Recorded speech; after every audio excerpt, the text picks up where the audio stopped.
¿Cuál es el funcionamiento del generador de audio AY38912, que es el que se utiliza tanto en el Amstrad CPC como en el Spectrum en los modelos de 128K y superiores, como Pentagon y demás? Antes de entrar en describir cómo se genera el sonido en el AY y cómo funcionaría un tracker y cómo configurar bien un tracker y sacar el máximo rendimiento y partido, tenemos que entender que una cosa es el Z80 y otra cosa es el AY. Cuando están los dos en la misma máquina, en el momento en que damos corriente, cada una de las CPUs, vamos a entender que AY sea una CPU, funcionan autónomamente.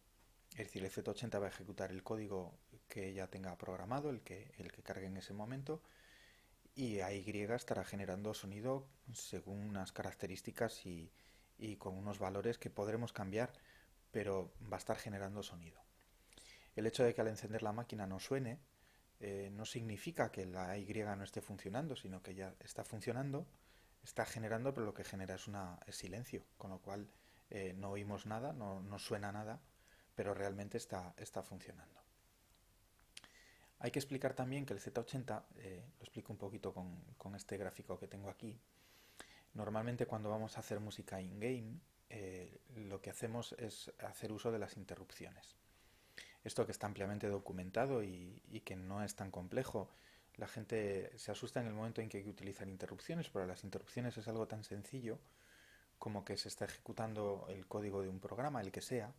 Aquí he puesto lo que podría ser, pues por ejemplo, una rutina en la que se pudiera hacer un CLS, una llamada a una subrutina donde se haga un CLS o donde se haga cualquier tipo de verificación, y a la vuelta en el registro A pues viene una determinada condición, ¿no? Que después vamos a mirar con si es cero o no es cero y haremos un salto o no un salto, etcétera. En cualquier momento de esta ejecución se puede producir el refresco de pantalla, el retraseado de pantalla, con lo cual se saltaría una interrupción, se generaría una interrupción en la CPU, y si en ese momento las tenemos habilitadas, lo que ocurriría es que la CPU se detiene, pero salta la ejecución a la rutina donde hayamos nosotros puesto la interrupción. Es decir, cuando gestionamos la interrupción y las habilitamos, tenemos que configurar de tal modo la CPU, que es bien sencillo de hacer, para que salte al lugar que nosotros queremos controlar. ¿Qué significa esto? Pues que 50 veces por segundo, es decir, un segundo entre 50, 0,02 segundos, cada 0,02 segundos va a ejecutarse este fragmento de código. Básicamente lo que se hace, he indicado aquí nada, pues con unas poquitas instrucciones, es deshabilitar las interrupciones para que no ocurra una interrupción dentro de la misma interrupción, y a su vez, bueno, pues guardar todos los registros, pusAF, pusBC, pusD, pusHL, etcétera, etcétera. En algún momento determinado, aquí podemos hacer lo que nos dé la gana. Puede ser una rutina de chequeo de teclado, puede ser una rutina de, de redibujar en la pantalla, puede ser una rutina, la que sea. Va a ser una rutina que se va a estar ejecutando 50 veces por segundo. Una vez que termina lo que se ejecuta aquí, se vuelven a establecer las interrupciones, se vuelven a activar y se retorna de una interrupción, con lo cual donde ha quedado por aquí el programa detenido, continuaría y en el estado en el que estaba, porque hemos guardado todos los registros y al final recuperaríamos todos los registros. Esto que en las CPUs actuales que tienen multitarea y multicore, etcétera, pues el contexto se guarda. En la interrupción del Z80 el contexto lo tiene que guardar el propio programador. Por eso aparece toda la lista de push y al final aparecería toda una lista de pops. Entre medias, cuando vamos a hacer música in-game, lo que tendríamos que hacer sería actualizar los registros de la Y, del chip AY, porque en esos registros está la configuración con la que el chip AY genera sonido. Ya digo que al reiniciarse el equipo, al darle corriente por primera vez, al hacer un reset en el AY, lo que se está generando es silencio. Con lo cual, si nosotros modificamos de algún modo los registros de la Y, el proceso de generación de sonido, que está aquí, ahora lo voy a describir un poquito, comenzaría a sonar. Pero independientemente del Z80. Es decir, aunque el Z80 se pare, AY va a seguir generando sonido. Si en el Z80 entramos en un bucle infinito, AY va a seguir generando sonido. De hecho, el modo que tenemos en Spectrum para modificar los registros de Y, que en definitiva va a ser la configuración con la que AY genera sonido, es a través de los puertos de salida. En concreto, por eso he puesto aquí la instrucción outc, A, porque si BC tiene el puerto concreto con el que podemos configurar a Y, la salida de datos va a configurar a Y. ¿Qué ocurriría en este caso concreto? Pues vamos a suponer, se ejecuta el programa, se produce una interrupción, saltamos aquí, llegamos al out, donde actualizamos los registros de Y, continúa la ejecución, a Y estaría en este momento sonando. Volvemos con el programa, se vuelve a producir otra interrupción, volvemos aquí, reconfiguramos los registros, con lo cual a lo mejor cambia un poquito el sonido de la Y que se está generando, retornaríamos el programa en Z80, se sigue ejecutando en Z80, otra interrupción de nuevo, así 50 veces por segundo, con lo cual 50 veces por segundo estaríamos actualizando los registros de AY, con lo cual 50 veces por segundo podemos producir que se hagan pequeñas modificaciones en los sonidos que se están generando en AY. Los dos puertos en concreto que se utilizan es FF-FD para seleccionar el registro de AY y BF-FD para escribir el valor en ese registro AY. Los registros de AY podríamos imaginarnos como pequeñas variables, es decir, van a estar numerados de R0 hasta RD en valores hexadecimales 0, 1, 2, etcétera, etcétera, hasta 9, A, B, C, D. Y en esos registros, pues ahora veremos que cada uno de ellos tiene un significado concreto y son los valores que utiliza Y para producir el sonido. ¿Cómo se produce el sonido dentro de AY? Pues de este modo bien sencillo. Tenemos 3 canales donde se produce un tono, hay un oscilador de onda cuadrada que produce un tono y nosotros con estos registros vamos a poder configurar qué tono se produce en cada canal. Hay 3 osciladores de este tipo, pero tenemos otros 2 osciladores un poquito distintos. Uno es un oscilador que produce ruido y que nos va a permitir cambiar un parámetro en él para que el ruido sea más blanco o menos blanco. Ya explicaré un poquito más adelante cómo identificamos los colores del ruido. Y también la envolvente. El concepto de envolvente es un poco complejo, pero es muy sencillo de entender. Básicamente la envolvente es lo que va a dar la forma al volumen del sonido. Es decir, si un sonido tarda en coger el máximo volumen, como puede ocurrir cuando estamos tocando un violín, si cuando dejamos de tocar un sonido, el sonido se mantiene en el tiempo, como puede ocurrir, por ejemplo, en un piano. Pero en el caso del AY, las envolventes van a ser un poquito más complejas que lo que habitualmente se utiliza. Un poquito más complejas, pero también muy sencillas. Todo esto pasa por un mixer que lo que hace es aplicar una serie de valores de volumen, pues a qué volumen está el canal A qué volumen está el canal B, a qué volumen está el canal C, qué cantidad de ruido aplicamos en cada uno de ellos y si en alguno de ellos tenemos que aplicar la envolvente. Eso lo hace el mixer y finalmente la salida del mixer va al audio out, es decir, lo que nosotros vamos a escuchar. Repito que todo este proceso de Y se está produciendo constantemente, al margen de lo que está haciendo el Z80 por el otro lado. Únicamente esto va a cambiar cuando el Z80 a través de out cambie los registros. Y entonces los registros generarán otro tono, o anulan un canal, o meten más ruido en otro canal. Eso depende de la configuración de los registros. Explico un poquito qué registros tiene el AY. No nos vamos a asustar con esta zona de aquí, sino básicamente nos vamos a centrar aquí.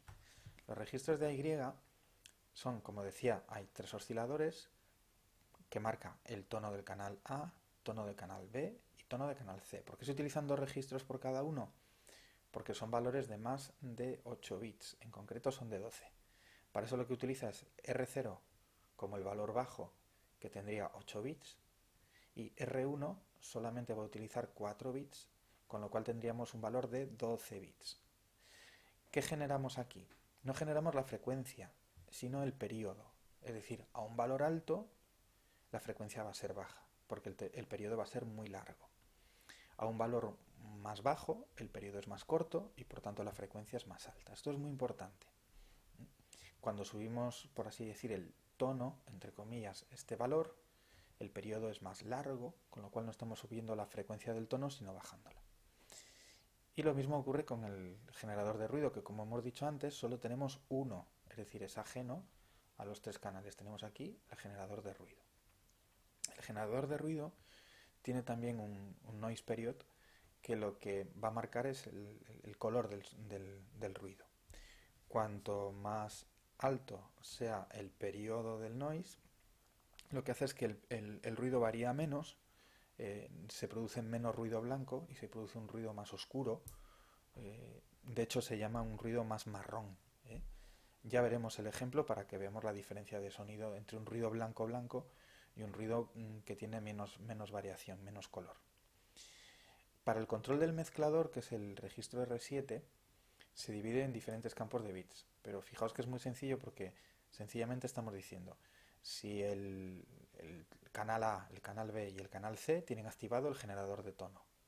Después, si el canal B y el canal C tienen activado el ruido, es decir, este generador de ruido entra en el canal A, pues entonces este bit estaría 1. ¿El tono del canal A tiene que sonar? No, pues entonces este bit estaría 0. Y así con los tres canales. Y finalmente, la amplitud, es decir, cada canal en R8, R9 y RA vamos a marcar la amplitud. Aquí tenemos que decidir si la amplitud la marcamos nosotros o la modifica la envolvente, porque la envolvente es algo que hace automáticamente la Y, mientras que el volumen del canal lo tendríamos que ir modificando nosotros paso a paso. Es decir, ahora pongo volumen al máximo, después pongo un volumen menor, después le vuelvo a poner al máximo, después le pongo al mínimo. Esto nos permite jugar mucho con los rangos de volumen. De hecho, bueno, es un valor de 4 bits, tampoco. Y con un bit vamos a indicar, en el bit 4 vamos a indicar si queremos utilizar exactamente este valor como valor absoluto de volumen o lo estamos utilizando para indicar que queremos un envolvente de sonido aplicado a ese canal. La envolvente solo podemos generar una, nos ocurre igual que el ruido, solo podemos generar una, pero la podemos aplicar al canal o canales que queramos. Lo podemos aplicar a más de un canal, pero solamente podemos generar una envolvente, un tipo de envolvente. Y para la envolvente, pues también, como nos ocurría al principio con los osciladores, que utilizábamos dos registros para marcar el periodo de la envolvente también lo vamos a marcar con dos registros, solo que en este caso no va a ser de 12 bits, sino que utilizaremos todos los bits de los dos registros, con lo cual tendremos un total de 16. También, de nuevo, no marcamos frecuencia, sino periodo. Cuanto más alto es el periodo, más baja es la frecuencia de la envolvente, más larga va a ser la envolvente del sonido. Cuanto más bajo es, más breve va a ser la envolvente del sonido. Y el control de envolventes, que es el último registro que tiene la Y, tiene 4 valores, hay de hecho 4 bits que no son usados en ese registro y que modifican pues una serie de valores para la generación de envolvente. Continue, attack, alternate y hold. Realmente son fáciles de entender y sencillos de entender lo que hace cada uno de estos bits, pero nos vamos a quedar con la representación gráfica de la envolvente. Si nos fijamos aquí hasta el valor prácticamente 8, no hay una variación real de las envolventes. En valores bajos apenas varía, hay un cambio que sí que es significativo, pero no apenas varían. Estas envolventes no nos van a servir de mucho porque de hecho las tenemos repetidas con otros valores. Es decir, una envolvente que sea, por ejemplo, 1 o 3 es la misma envolvente que nos genera el valor 9. Nos ocurre lo mismo con una envolvente de tipo 4, 6, 7.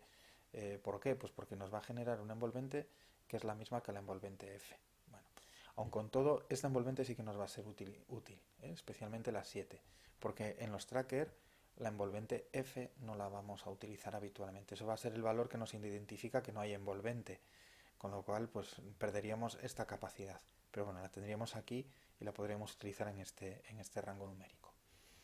Fijaos, bueno, pues que hay envolventes que se parecen mucho, hay algunas que son periódicas, es decir, que se están repitiendo constantemente, y hay algunas que tienen un cambio inicial y después se mantiene en 0, o alguna que tiene una depresión rápida y después se mantiene en uno, o una crecida y se mantiene en uno, o una crecida y después se mantiene en cero. Es decir, todos estos bits mínimos pues, que identifican pues, el hold, el alternate, etcétera, nos van a permitir esto. Y aunque aparentemente esta envolvente de aquí, que sería la 10, con esta envolvente de aquí, que sería la 14, parecen muy distintas, pues realmente son la misma envolvente, solo que una está desfasada respecto de la otra. No así las de los dientes de sierra, porque no es lo mismo que vaya creciendo y decaiga rápidamente que vaya decayendo constantemente. Bueno, las envolventes luego volveremos sobre ellas, habrá que trabajarlo muy despacito, porque la envolvente en la Y es un valor muy importante que nos permite hacer efectos realmente interesantes. Lo que más interesa de todo esto es, en primer lugar, recordar que el Z80 va por un lado, se está ejecutando código por un lado, y el AY sigue generando sonido a su ritmo y a su aire. Solo vamos a poder modificar el sonido cuando modificamos los registros de Y, que serían como la configuración con la que tiene que generar el sonido. Si en un momento determinado el Z80 se para, el sonido va a seguir funcionando.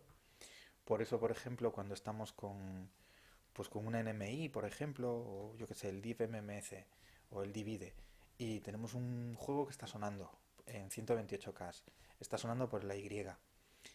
Con la NMI detenemos el Z80 y de repente se queda ahí un sonido fijo que no deja de sonar. ¿Por qué? Pues porque los registros tienen unos valores concretos y la Y sigue funcionando, aunque el Z80 esté parado en una NMI o en cualquier otro lado del código, hemos entrado en un bucle infinito, etcétera, etcétera, ¿no? Y recordar por un poquito toda esta gestión importante. 3 tonos distintos para los 3 canales y un solo generador de ruido que después activaremos en cada uno de los canales o